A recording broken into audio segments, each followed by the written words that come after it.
예레미야가 1장 5절에서 7절까지 말씀, 구약성경으로 보실 분들은 구약성경 1143쪽의 말씀입니다.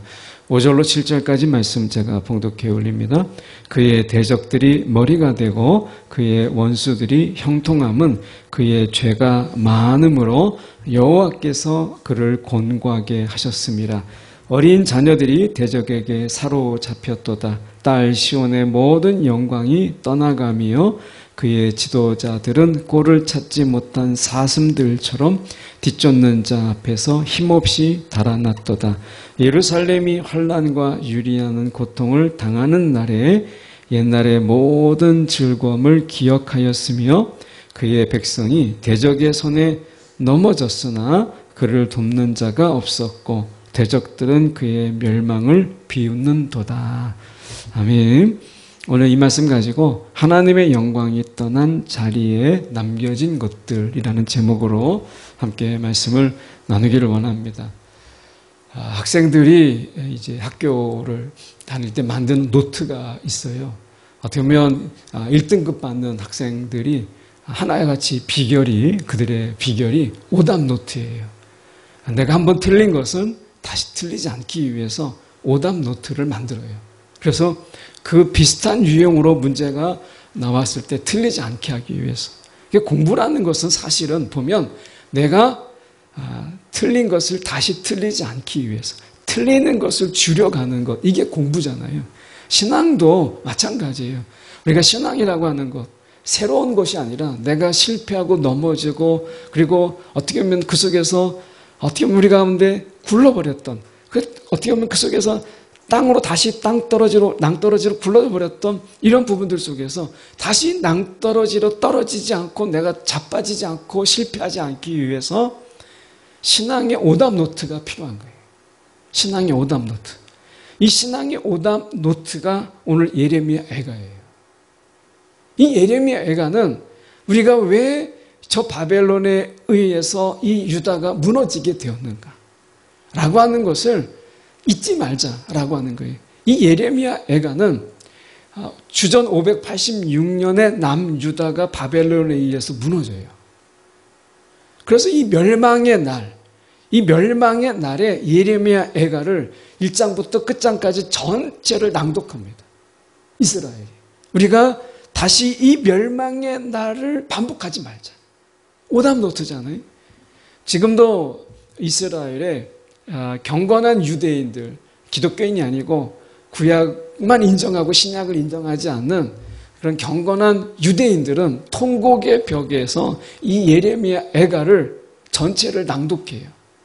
그만큼 예레미야 애가는 우리 신앙 안에서 다시는 넘어지지 말자. 우리의 실패했던 그 포인트가 어디에서 넘어졌는가라고 하는 것을 되짚어 보기 위해서 만든 일종의 예레미야가 눈물로 쓴 노래예요. 이것이 예레미야 애가예요. 여러분 신앙에 오답 노트가 있어요? 사단은요, 우리가 한번 넘어진 그 부분을 집요하게 반복해서 그것을 공격해요. 지금도 에덴 동산에서 사단이 우리가 뱀으로 우리가 시험했던 곳이 있잖아요. 우리가 선악을 알게 하는 나무의 열매를 먹어라. 그러면 눈이 밝아져서 하나님과 같이 되리라. 이거였어요. 하나님같이 되리라. 지금 세상이 어떻게 해요? 내가 신이에요. 내가 신이다. 라고 하는 거예요. 지금도 계속해서 세상 속에서는 또 다른 신화들을 만들어내고 있어요. 그리고 세상은 우리 가운데 이야기해요. 하나님을 믿느니 너 자신을 믿으라. 이게 세상의 표예요. 우리가 내가 신이다라고 하는 거죠.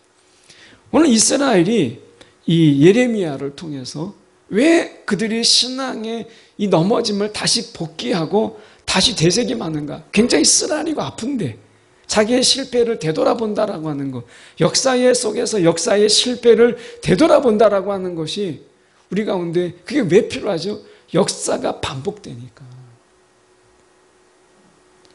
우리가 역사를 보세요. 역사 속에서 이 역사를 보면 앞에서 나왔던 내용들이 반복되는 내용들이 역사를 보면 인간의 삶이라는 게 굉장히 새로운 것 같지만 그러나 인간의 미련함은 반복돼요. 그래서 그 죄에서 다시 넘어지지 않고 그 실패 속에서 다시 낭떠러지로 떨어지지 않기 위해서 되짚어 보는 거예요. 여러분, 죄는요, 우리 가운데 또다시 그 죄로 다가와서 우리를 넘어뜨리려고 해요. 그래서 죄는 싸워서 내가 극복하고 이겨야 되지, 내가 죄를 피한다고 해서 죄가 우리를 놔두지 않아요. 우리가 죄에 넘어지는 부분들을 가만히 보세요. 한 번 넘어진 곳에 사실은 똑같은 모양의 그런 죄로 또 넘어져요. 죄로 또 넘어지는 거예요. 성경 속의 인물들을 보세요.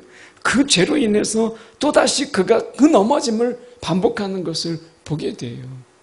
사울 왕이 대표적이잖아요. 사울 왕. 하나님의 소리에 대해서 전혀 귀를 기울이지 않았던 그는 자기 내면의 소리, 백성의 소리, 사람들의 소리에 귀를 기울였어요. 이것을 계속 반복해요. 하나님의 소리에 귀를 기울이지 않는 그의 죄는 그의 삶 속에 계속해서 반복돼요.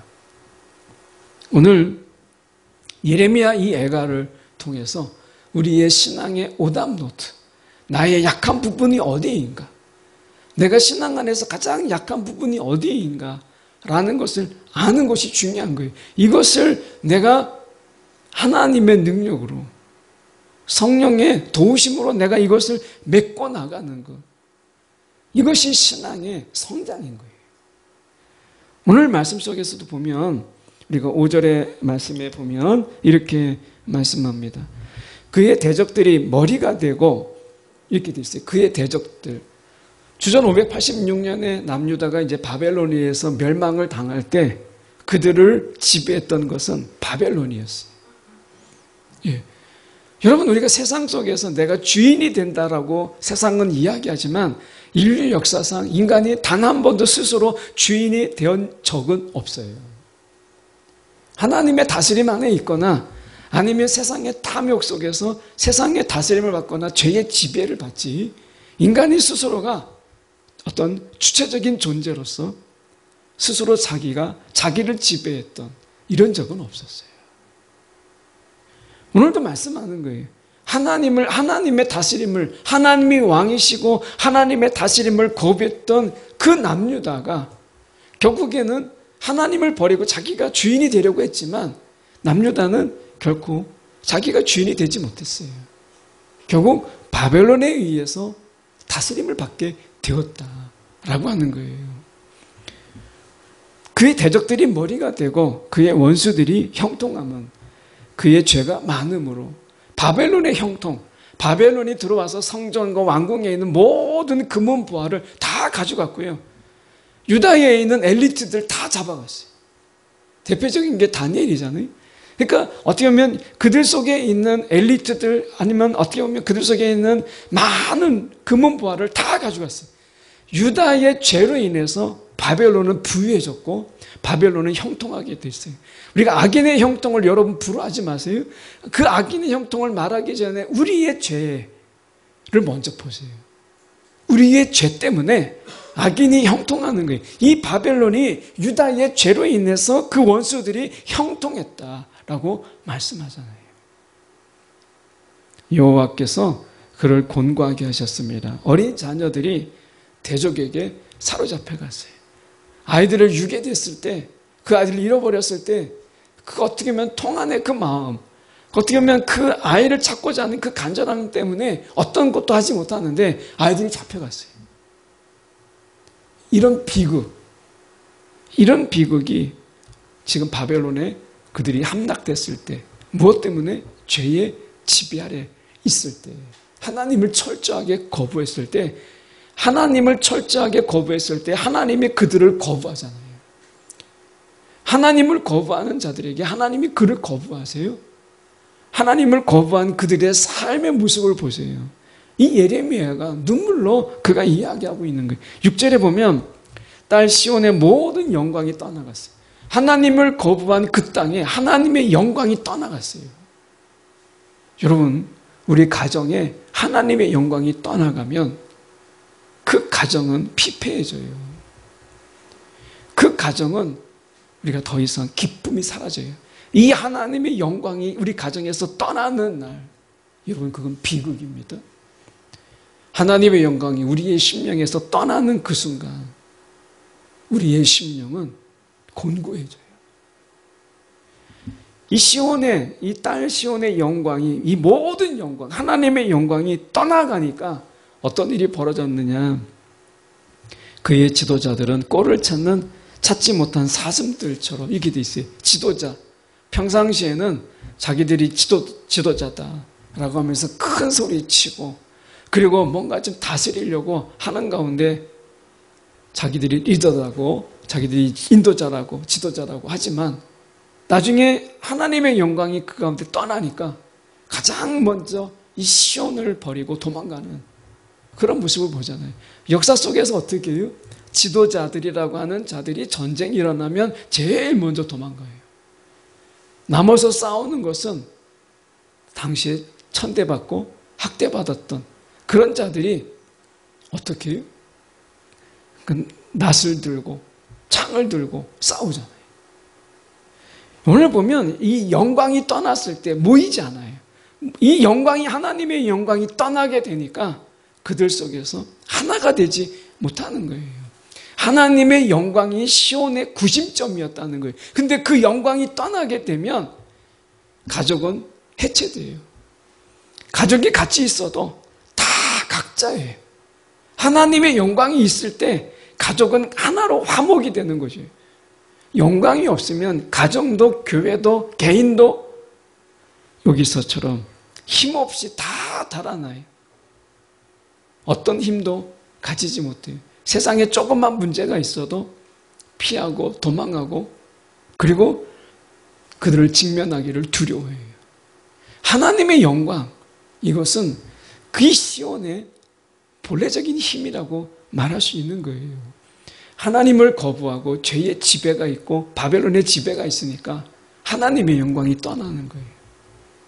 여러분, 우리가 정말 기도해야 될 게 우리의 가정에 하나님의 영광이 떠나지 않도록.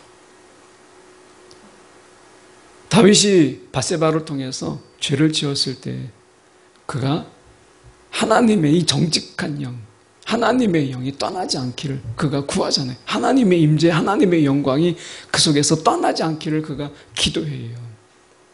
여러분, 하나님의 영광이 우리의 가정 안에, 이 교회 가운데, 여러분의 심령 가운데, 우리의 심령 가운데 떠나지 않기를 구하십시오. 영광이 없는 삶, 이 삶은 너무나 초라한 거예요. 7절에 보면 이렇게 얘기하잖아요. 하나님의 영광이 떠난 그곳에 무엇이 남는 줄 아세요? 예루살렘에 환난이 남고요. 그리고 유리하는 고통, 어디에도 정착하지 못하고 그들이 유목민도 아닌데 떠돌아다니는 그런 고통을 당해요. 환난과 고통이 하나님의 영광을 떠난 그곳에 남아 있었어요. 그러니까 하나님의 영광이 떠난 그곳에는 무엇이 있어요? 환난이 있고요. 그리고 고통이 그 가운데 있어요. 그들이 이야기합니다. 옛날의 모든 즐거움을 기억하였으며 그의 백성이 대적의 손에 넘어졌으나, 이렇게 얘기해요. 다윗 때 그들이 화려했던 그 순간들의 모든 순간들은 한때의 추억으로 지나가 버리게 되고 지금 남아있는 것은 아무도 그들을 돕는 자가 없다라고 얘기해요. 그를 돕는 자가 없었다라고 이야기해요. 같이 하는 자가 없다는 거예요. 대적들은 그의 멸망을 비웃는도다 라고 이야기해요. 여러분, 하나님을 거부했더니 하나님이 그들을 철저하게 거부할 때 하나님의 영광이 떠나고 그 속에서는 환난과 고통만 남아요. 여러분, 우리의 삶의 자리에 하나님의 영광이 떠나지 않도록, 우리의 가정에 하나님의 영광이 떠나지 않도록 여러분, 우리가 기도해야 된다라고 하는 것을 보여주잖아요. 오늘 이 넘어짐을, 이 예레미야 애가가 눈물로 쓴 이 노래 속에서 저희는 한 두 가지를 저희가 함께 보려고 합니다. 첫 번째는 우리가 이 죄를 물리치지 아니하면 죄의 지배하에 놓이게 돼요. 이 죄를 물리치지 않으면. 그래서 여러분, 죄와의 싸움을 피하지 마세요. 죄는 반복해서 모양만 유형만 바꿔서 우리를 공격해요. 우리 약함을 알기 때문에 그래요. 그래서 죄를 물리치지 아니하면 죄의 지배하에 들어가게 돼요. 혹시 여러분 죄의 지배를 허용하고 있는 죄의 통로가 여러분 가운데 있지 않습니까? 여러분 그거를 내가 보수하고 그걸 막지 아니하면 우리의 신앙의 진전이라고 하는 것은 있을 수가 없어요. 내 뒤에 적을 남겨두고 우리가 앞으로 전진할 수가 있어요? 있을 수가 없죠. 우리가 이스라엘 백성들이 400년 종살이하는 가운데 그때 당시에 그 바로가 애굽의 왕 바로가 이스라엘을 두려워했던 이유, 메소포타미아 지역으로 적진을 향하여 나가려고 할 때 뒤에 남아있는 이스라엘 사람들의 200만의 숫자가 너무 두려웠던 거예요. 우리가 뒤에 지금 죄를 남겨놓고 신앙의 전진을 한다라고 하는 것은 내 뒤에 적을 남겨놓고 적을 향하여 나아가는 거예요. 이것만큼 두려운 게 어디 있어요? 그래서 로마서 6장 12절의 말씀에 보면 그러므로 너희는 죄가 너희의 죽을 몸을 지배하지 못하게 너희의 몸을 지배하지 못하게 하여 몸의 사욕에 순종하지 말라라고 이야기해요. 여러분 내 속에 반복되는 죄, 내가 때로는 죄와 타협하고 때로는 그 죄에 패배했던 이런 부분에 대해서는 여러분 그 죄와 싸우세요. 그 죄와 다투고 싸우다 하다 보면 내가 그 죄를 이기는 때가 있어요. 하나님이 그렇게 하세요. 그런데 내가 넘어지는 늘 죄를 놔두고 내가 신앙의 성장, 믿음의 성장을 바란다면 여러분 또 넘어져요. 그래서 내가 죄의 지배를 허용하는 죄가 무엇인가 라고 하는 것을 여러분 성령 안에서 내가 그것을 찾고 내가 그것에 대해서 맞서고 그 죄에 대해서 내가 이기는 것이 필요한 거예요. 이것을 놔두고는 우리가 믿음의 전진이라는 것은 있을 수가 없어요. 그래서 사도 바울은 로마서 8장 6절에 이렇게 얘기합니다. 죄의 본성의 지배를 받는 사람의 생각은 죽음이지만 성령의 지배를 받는 사람의 생각은 생명과 평강이다. 이렇게 얘기합니다. 자, 이 말씀이 뭐죠? 죄의 지배가 있어요. 그러면 생각 자체가 항상 죽음이에요. 죽음. 그러니까 그 생각하는 것이 늘 어둠이고 우울이고 그리고 내가 할 수 없다라고 하는 이런 것들이고 어떻게 보면 그 속에서 생산적이고 생명력 넘치는 생각이 있을 수가 없는 거예요. 그런데 성령이 우리 가운데 지배할 때 성령이 우리의 생각을 어떻게 다스리느냐? 우리의 생각에 생명이에요. 평강이에요. 우울이 아니에요. 생명과 평강을 우리의 생각 가운데 넣어주세요.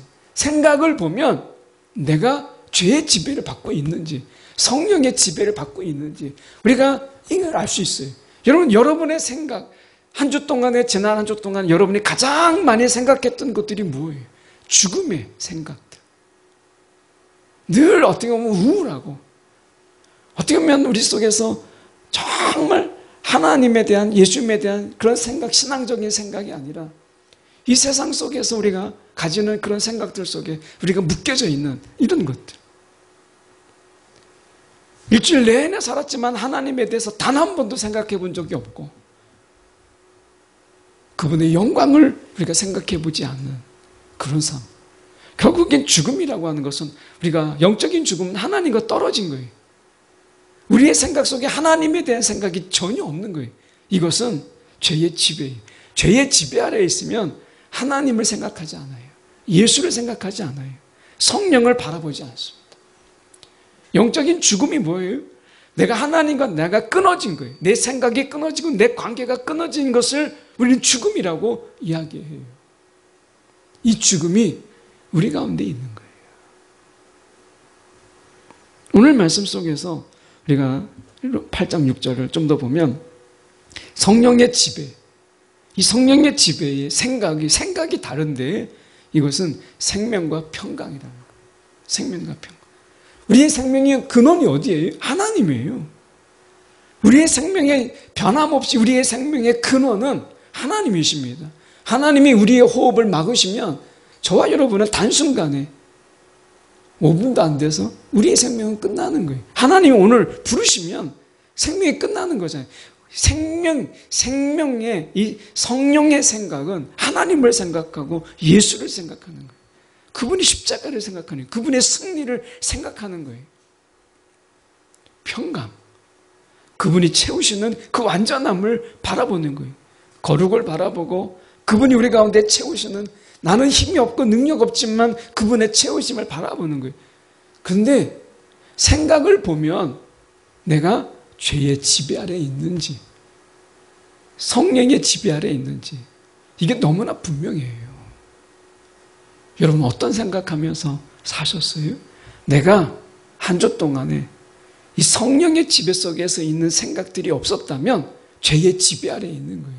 그러면 나를 지배하고 있는 그 죄가 무엇인지, 그리고 그 죄를 통해서 나에게 역사하고 있고 나를 지배하고 있는 그 더러운 영이 무엇인지, 이것을 우리는 찾고 명하고 그리고 그 죄의 지배에서 벗어나야 되는 거예요.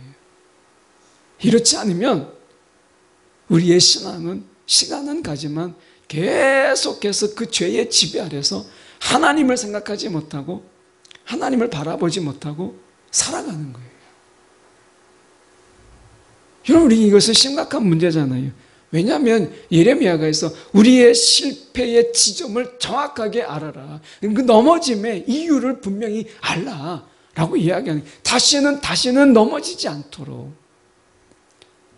이것을 돌아보라는 거잖아요.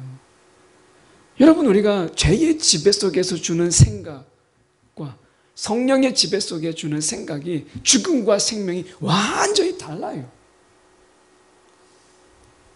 그래서 우리는 성령의 지배 속에 내가 있는지를 내가 어떻게 아나? 성령의 다스림 속에 내가 있는지를 어떻게 아나?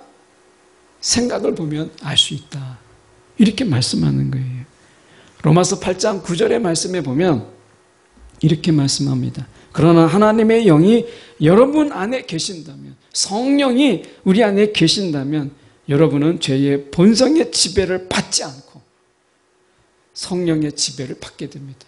지배가 두 개가 되지 않아요. 성령이 우리 안에 있으면 지배가 둘이 받을 수가 없어요. 죄의 지배를 받으면서 성령의 지배를 동시에 받을 수 없다. 지배는 하나다라고 말씀하고 있는 거예요. 여러분, 오늘 우리가 나는 생각지 못하는 속에 내 생각이 죄의 지배 아래에 있고 우리가 이 사단과 귀신의 지배 아래에 있을 수 있는 거예요.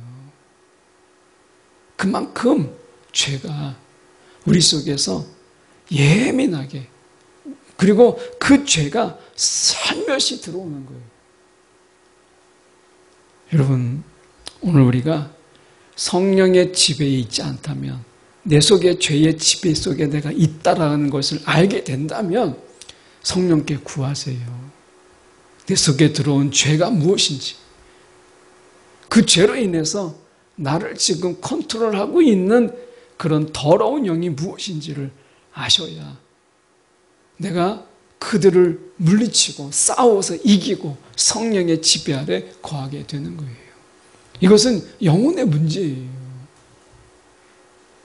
예레미야 애가가 지금 이야기하는 것이 우리가 넘어진 부분을 다시 돌아보라. 다시 넘어지지 않도록.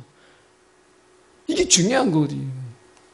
내가 죄를 지어서 죄의 지배 아래 있다가 중요한 게 아니라 이제부터라도 내가 죄의 지배 아래 거하지 않는 것이 중요한 거예요.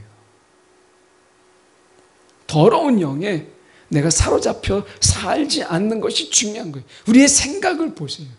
돌아보라는 거예요. 8장 9절 하반절에 보면 우리가 누구든지 그리스도의 영, 성령의 지배가 있지 아니하면 그가 그리스도에게 속한 것이 아니니라 라고 얘기해요. 오늘 우리의 생각을 돌아보세요. 한 주 동안에 내가 어떤 생각을 하면서 살았는지, 정말 주님을, 내가 예수를 바라보는 이런 삶을 살았는지, 내가 너무 바빠서 분주해서 예수님을 생각할 시간도, 주님을 생각할 시간도 없었는지. 바쁘다는 핑계, 그것보다 내가 하나님을 내가 바라보지 못하게 하는 것이 정말 분주함이었는지 아니면 죄였는지 우리가 돌아보는 게 중요합니다. 오늘 두 번째로 생각해 볼 수 있는 것이 영광이 사라진, 하나님의 영광이 사라진 자리에는 조롱과 무가치함이 가득했어요. 이 6절의 말씀에 보면 이렇게 얘기하잖아요. 그의 지도자들은 꼴을 찾지 못한 사슴들처럼 먹을 것을 찾지 못하는 그들이 뒤쫓는 자 앞에서 힘없이 달아났도다. 이렇게 얘기하죠. 하나님의 영광이 사라진 지도자들은 아무런 힘이 없었어요. 고린도후서 우리가 3장 10절의 말씀에 보면 모세의 얼굴에 빛나던 최초의 영광은 새 계약의 영광에 비교하면 아무 가치도 없는 것입니다. 제가 현대어 성경으로 제가 말씀을 드리는데 모세 그 회막 가운데 이제 하나님을 만나고 나온 그 모세의 얼굴에는 광채가 빛났어요. 그 광채가 너무나 빛나서 모세는 얼굴로 수건으로 그 얼굴을 감쌀 정도로 모세에게는 그 광채가 빛났어요. 근데 그 광채보다 지금 예수 그리스도 피로 맺은 그 새 언약 속에서 우리 가운데 주어지는 이 광채는 이 모세의 것과 비교할 수 없다고 이야기해요. 다시 얘기하면 하나님의 영광이 임하는 삶에는 얼굴빛이 다르다는 거예요. 얼굴빛이. 그 화장을 안 했기 때문에 막 얼굴에 막 핏기도 없고 막 화장기도 없고 이런 게 아니라 우리 가운데 광채가 있다는 거예요. 하나님의 영광이 우리 가운데 임하는 광채. 여러분 우리가 얼굴을 보세요. 내 얼굴에 정말 빛이 나는가? 생명의 빛이 바라고 있는가? 어둠이 가득하고 그늘이 가득하고 뭔가 우울하고 우중충하고 이런 것은 아닌가? 라고 하는 거예요. 여러분 우리 안에 광채가 있어요. 이것은 그냥 멋있게 표현한 게 아니라 이건 정말인 거예요. 이렇게 보면 이렇게 말씀하는 것입니다. 고린도후서 3장 10절을 통해서 사도 바울이 이야기하려고 하는 것은 이제 더 빛나는 영광이 우리 가운데 있기 때문에 그 빛나는 영광이 우리 가운데 있기 때문에 우리는 모세의 그 빛은 그 빛을 잃어버리는 거예요. 태양빛이 있으면 성냥의 불은 아무것도 아닌 거예요. 어두운 가운데 성냥의 불빛은 굉장히 밝죠. 그런데 태양이 비치는 한낮이 되면 이 성냥불은 아무것도 아닌 거예요.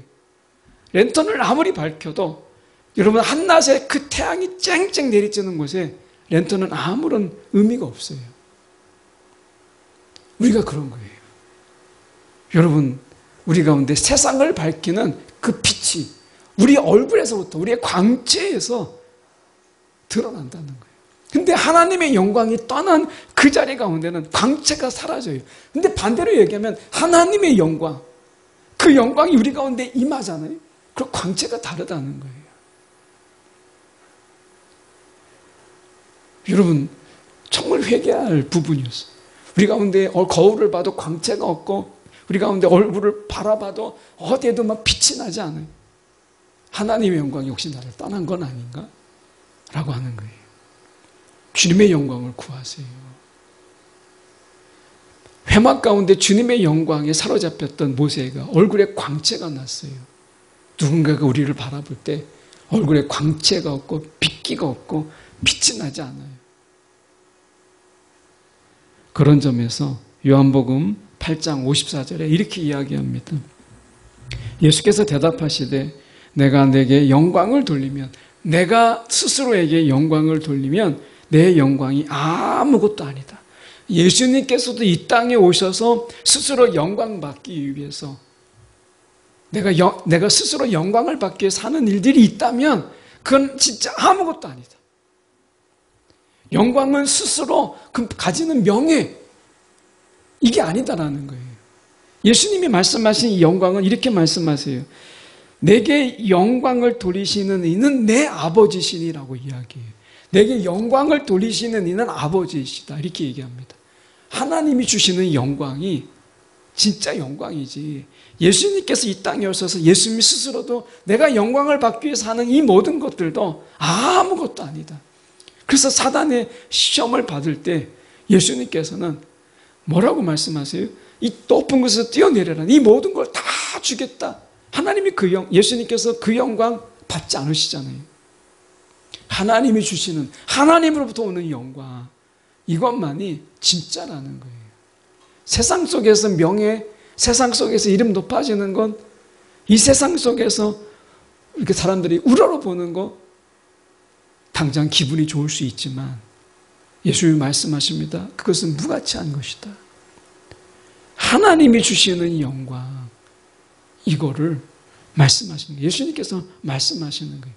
오늘 우리가 이 세상을 살아갈 때 하나님의 영광을 구하기 위해서, 하나님의 영광을, 오직 그분의 영광을 위해서 살아가는 삶, 이것을 말씀하고 있는 거죠. 예수님께서 그렇게 사셨고, 오늘 우리가 무엇을 때문에 사십니까? 우리가 삶의 이유가 분명해진다는 거예요. 예레미야가 말씀하고 있는 게 뭐예요? 결국 유다 백성은 삶의 분명한 이유를 잃어버렸다는 거예요. 하나님의 영광을 위한 그 민족, 하나님이 그들을 부르셔서 하나님의 영광을 위해서 너희가 살라 했던 이 분명한 삶의 이유를 이스라엘은 잃어버렸어요. 그랬을 때 하나님의 영광이 떠났어요. 여러분, 우리가 삶의 이유가 오직 하나님의 영광을 위하여 이 마음으로 살 때 하나님의 영광이 우리 가운데 임하게 되고 우리의 삶의 광채가 나고 하나님이 우리 가운데 부어주시는 그 영광의 삶을 사는 거예요. 무엇 때문에 사십니까? 사도 바울은 내가 무엇을 하든지 먹든지 마시든지 다 주님의 영광을 위하여, 아무리 사소하고 일상적인 것까지도 다 주의 영광을 위하여 그가 했다고 그가 고백하잖아요. 그렇게 생각해 보면 우리의 삶 속에서 내가 하는 아주 허드렛 일 같은 일상 속에서 정말 주님의 영광 위하여 그 마음으로 우리가 감당하고 있는가 라고 하는 거예요. 또 한편으로 보면 말씀 묵상 속에서 하나님의 영광이 굉장히 거창한 이런 것이 아니다. 이번에 이제 한국인으로는 처음으로 노벨상을 한강이라는 분이 받으셨잖아요. 맨부커 상을 받을 때도 설마 노벨상까지 받겠나 뭐 이런 생각을 했는데 진짜 노벨상을 받았어요. 어떻게 보면 한국인 최초라는 것 때문에 지금도 계속 밤새서 책을 찍어내고 있다는 거잖아요. 제가 당근을 이렇게 중고 사이트를 보면 그 한강시의 책이 정가보다 더 높게 팔려요. 정가가 15,000원이면 지금 25,000원, 뭐 30,000원도 팔리고요. 그걸 또 사는 분들도 있더라고요. 그러니까 정가보다 사기가 어려우니까 더 비싸게 팔고 있어요. 여러분, 우리가 생각해 볼 때 하나님의 영광을 위하여 이런 삶 속에서 이렇게 막 노벨상을 받는 엄청난 일, 그런 게 아니더라도 사도 바울은 우리 가운데 얘기해 아주 허들의 인들을 통해서도 하나님께 영광을 돌릴 수 있다.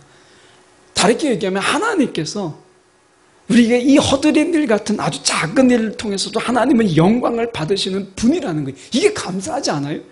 엄청난 위대한 일. 정말 지금까지 한국인이 이 땅에 살았던 사람들이 얼마나 많아요. 근데 한국인 최초로 막 노벨상을 받아야 하나님의 영광을 받으신다면 저는 포기해요. 여러분은 도전하세요. 저는 포기하려고 해요. 그런데 하나님이 어떻게 해요? 사도 바울의 증언으로 이야기하면 우리의 아주 작은 소소한 일들을 통해서도 하나님의 영광을 받으신다는 거예요. 그게 내가 먹든지 마시든지 주께 영광. 이 말은 뒤집어서 얘기하면 아주 사소한 일을 통해서도 하나님은 영광을 받으신다는 거잖아요. 이게 감사한 거예요. 내가 큰일 아니더라도 내가 하는 아주 작은 일상의 일을 통해서도 하나님이 영광을 받으시니까 이게 얼마나 감사해요. 그리고 그분이 우리 가운데 기쁨을 채우시고 우리 가운데 빛으로 우리 가운데 허락하시는 거예요. 작은 일들 통해서도 하나님이 영광을 받으신다는 이 자체가 은혜잖아요. 여러분, 오늘 예레미야가 다시는 넘어지지 않도록 눈물로 쓴 노래 속에서 우리 두 가지를 보았어요. 여러분, 죄와 확실하게 그 죄를 싸워서 이기세요. 그 죄를 적당하게 타협하는 한 그 죄의 지배가 저와 여러분을 떠나지 않고요. 죄의 지배 속에서 반드시 오는 것은 더러운 영의 다스림이에요. 그게 통로가 되어서 더러운 영들이 우리를 다스리는 거예요. 그래서 생각을 다스리잖아요. 그래서 우리의 생각 속에서는 하나님을 대한 생각, 예수님에 대한 생각을 도저히 하지 못하도록 죽음에 대한 생각, 이것으로 가득 채우잖아요. 하나님과 끊어진 생각들. 여러분, 그래서 예레미야는 우리 가운데 이야기하는 거예요. 지배를 바꿔라.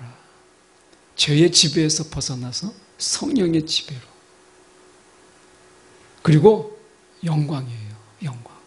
우리의 삶의 분명한 이유는 영광이다 라고 이야기하는 거예요. 세상은 행복을 이야기하죠. 그건 나쁜 거 아닙니다. 복이 있는 자는 시편 1편에 나와 있는 복은 행복을 이야기해요. 하나님도 행복을 이야기합니다. 그런데 그 행복은 하나님의 영광이 우리 가운데 임할 때 영광이 임할 때 행복도 임하는 거예요. 하나님 우리 가운데 복을 주시기를 원하세요. 그런데 영광이 떠난 그곳에는 환난과 고통으로 가득한 거예요. 영광이 있는 곳에 행복도 있어요. 오늘 주님의 영광을 위하여 사는 자가 되라 말씀하시는 겁니다. 오늘 우리가 우리의 삶의 방향을 다시 한번 재점검하고 내가 지금 죄의 지배 아래에 있는지 성령의 지배 아래에 있는지를 우리가 한 번 정도 시간을 내서 멈추어서 점검하고 돌아보고 그래서 우리의 신앙의 방향성을 다시 한번 재정립하는 저와 여러분이 되기를 간절히 소망합니다. 기도하겠습니다.